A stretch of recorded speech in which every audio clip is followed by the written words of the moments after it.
The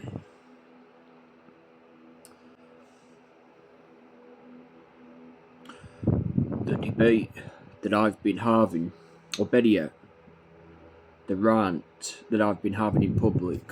Hello, by the way, everyone. Is that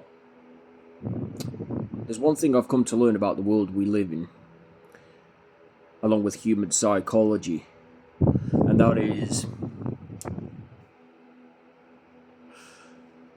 myself or anybody else, because this video can be dedicated to anyone for that matter. If we ask for a favour, right, we expect that favour to be fulfilled, right? But yet people switch up at the last minute and they show you their true colours. Their mask slips and you see them for who they truly are. And the biggest audacity about these people, right, is that when they've snaked you like that, right, they're delusional enough to actually believe that they're entitled to your services along with favours. So let me get this straight to any of you out there that have this mentality, right? I ask for a favour, doesn't matter to the size, it could be a trivial favour, it could be a huge favour, doesn't matter, right? I could ask for a favour. That favour, people seem adamant to get it, fulfilled and accomplished, right? But then they switch up at the last minute. Their mask drops, like I said, and you see them for their true colours.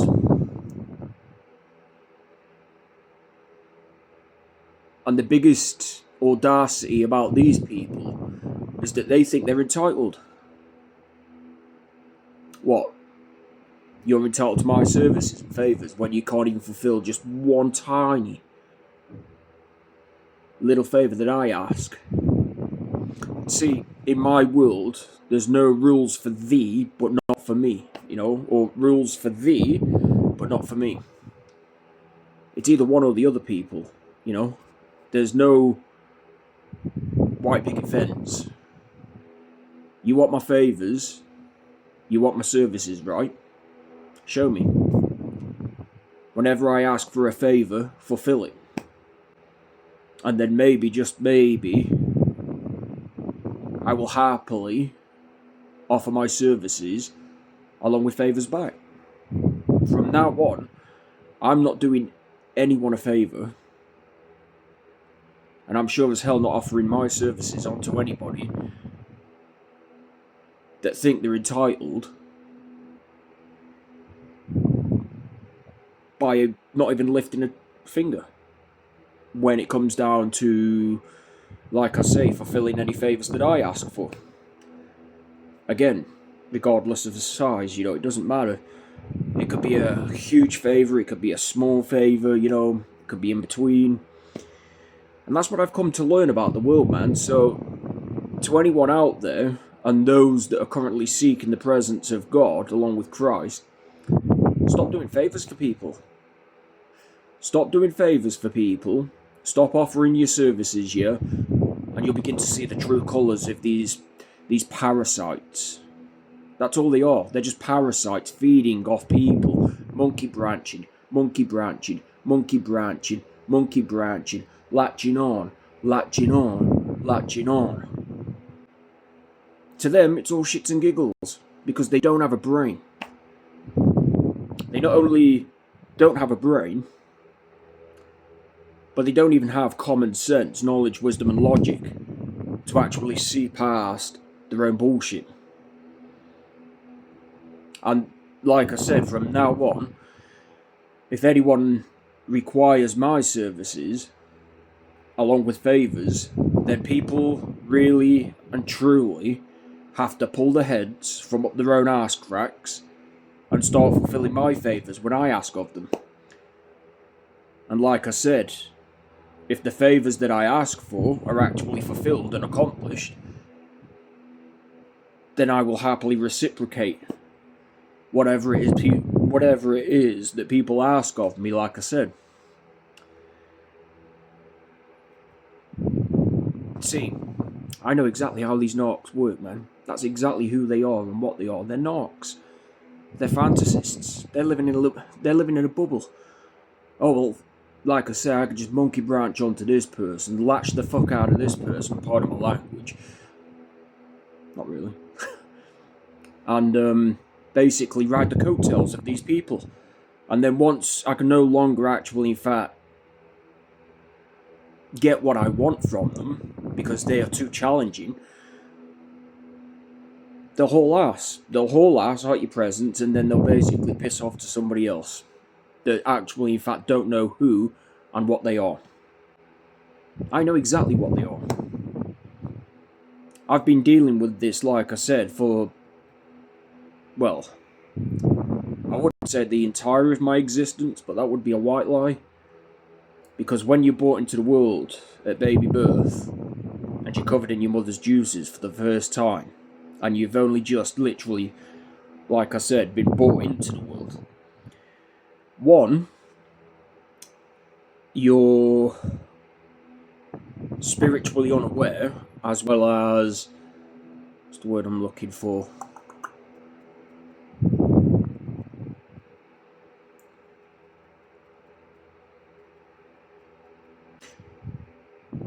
You're more spiritually...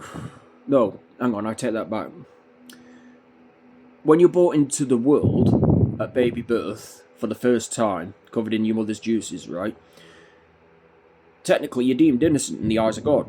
There's no question about it. For anyone to attack me and call me all of the names under the sun, you best believe I'll come at you back and I'll smite you hard. With evidence that basically proves the lies of each and every one of you false preachers. Think about it. A baby's brought into the world at baby birth, right? They're cognitively underdeveloped, and they're not even spiritually aware to their surroundings, let alone the people that they meet, you know, the faces that they meet, right? Therefore, the child's innocent. But then, this goes for anyone, by the way. They reach an age where they are technically liable to be held accountable and responsible for their own actions. See, another thing that I've learned is that they're persistent. These fantasists, these, you know, infantiles, as you will, that are literally monkey branching, latching on, trying to form soul ties, trying to, you know, manipulate you into toxic dynamics that I'm fully aware are actually, in fact, toxic. You know, I'm not as stupid as I look.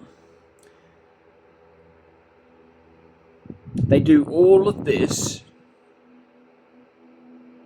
and they believe within their, well, I would say tiny little minds, but they don't even have a mind. So within, you know, this in here, that they're going to get it by persevering. But what these idiots don't understand, nor take into consideration, is that it's wasted efforts on their behalf, man. It really and truly is. It's wasted efforts. They might gain some victory, fucking childish win here and there by throwing me off guard, or better yet, catching me off guard. But it's nothing that I can't actually, in fact, grow, evolve, as well as heal from. While they're still the same immature little infantiles running around rampantly, that is, trying to latch on from person to person.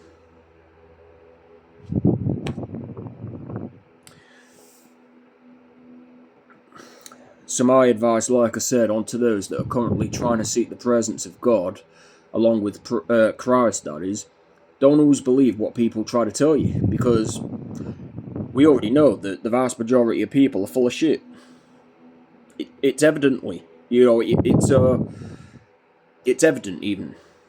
And the more you go through these life lessons, you know, over the years, you begin to see it a whole lot clearly. You know, like, once you see it, there's no one seeing it. You know, it's there. Like, you become all the more sharper to who and what you're actually, in fact, communicating with. within people.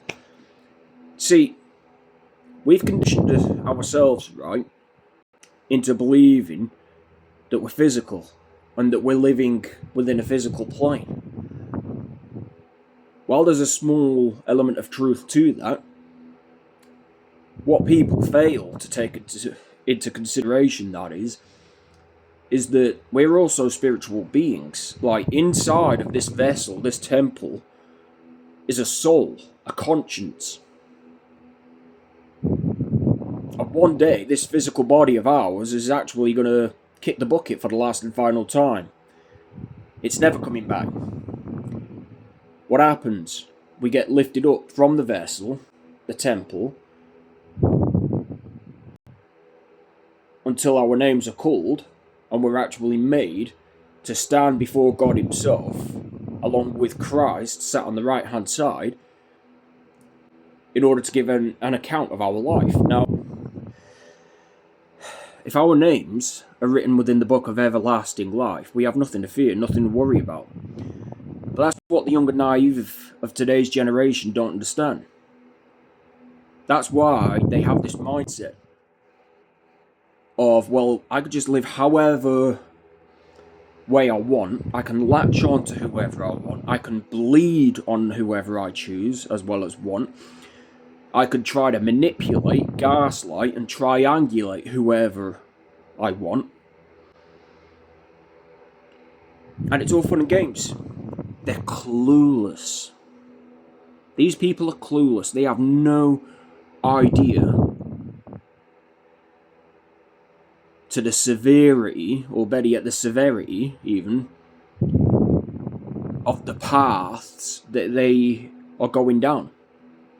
Like, they might laugh and joke and get some temporary fleeting joy out of doing whatever they do onto us, right?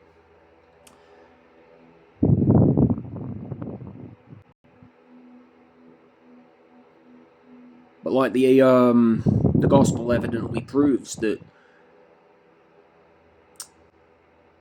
sooner or later, these temporary, fleeting, highs that people get from doing what they do want to others, right? It's going to get stripped from them. And they're going to be virtually left with nothing. And when I say nothing, I'm referring to nothing in here, as well as nothing in the bank, no wealth, no status. They're going to have nothing once it's all said and done. And this entire time, these individuals that are going around, running rampantly, that is, playing all of these games onto people, by the time they actually awaken to the realization that they were chasing an illusion the whole time, and by the time they come crawling back expecting me to bail them out of whatever mess they get themselves in, it's too little too late. And that should actually in fact be the mindset of everybody else. Right? They will always, and I mean always, they will always need us when shit gets tough, but yet we won't need them. Why is that? Because we have the gospel. We have the Holy Spirit guiding us, teaching us, correcting us, helping us grow, evolve, as well as mature.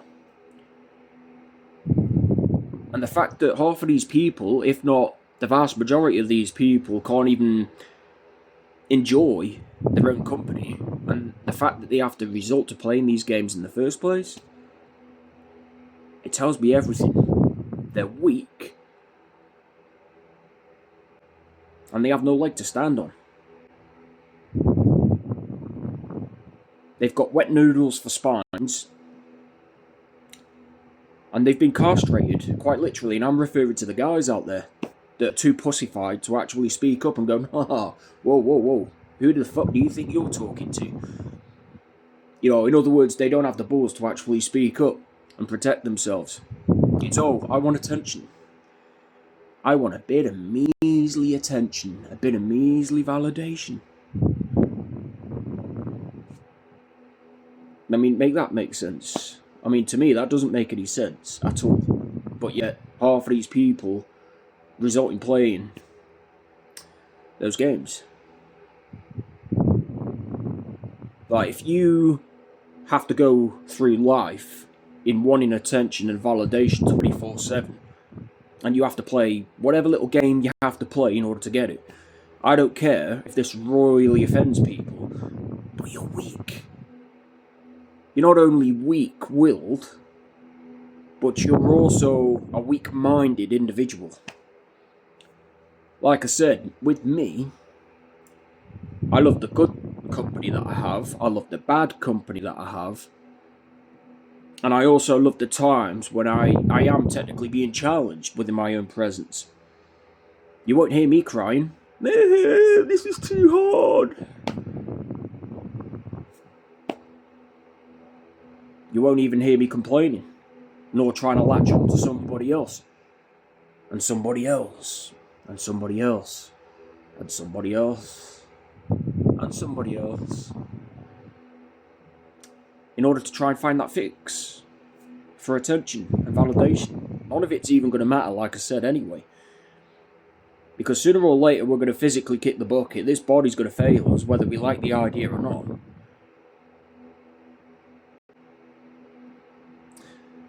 The soul and the conscience is going to be lifted up from this vessel, this temple of ours. And sooner or later, once our names are called, we will be made to stand before God himself and the Son of Man, Christ, sat upon the right-hand side, and we will have to give an account of our life.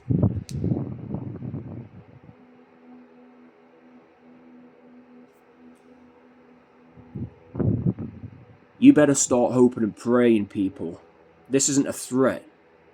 It's actually a warning. You better start hoping and praying that your names, when you physically kick the bucket, that is, you better hope and pray that your names are in that book of everlasting life, because I'm telling you now, if your names have been rubbed out, if you think you've experienced pain and suffering now, you have no idea what's about to await you. Because let me tell each and every one of you this, right? I've seen stuff. I've predicted things before they even happen, right? I've even experienced being in hell myself. And what I saw,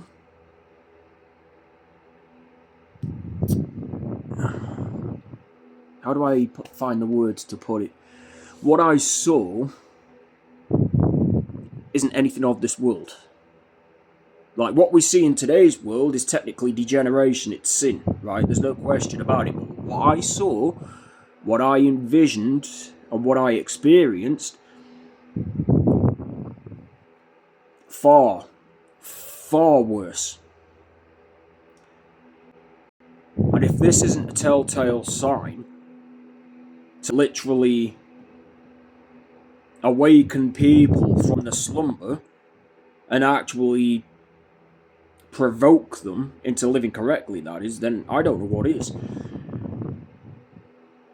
I think personally, right, because the way I see it, life's a lesson. That's all it is, right? The way I see it, a person in this life now that we're living, they're going to have reached a point within their life where they grow absolutely sick and tired of their own bullshit.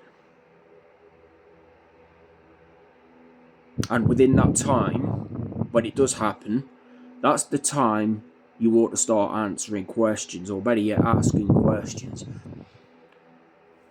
What's going on? What am I here for? What am I doing with my life? And if you sit a while within your own company, you will hear the voice of the Spirit. And you can hear the voice of the Spirit telling you that, well, for a start, this is going wrong, that's going wrong. And depending on how in tune you are to the spiritual realm, determines how loudly you can hear that voice, right?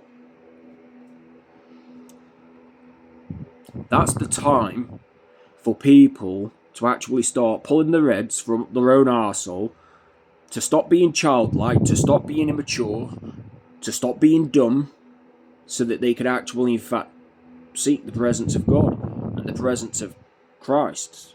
And that means putting away childish things. And there we have it.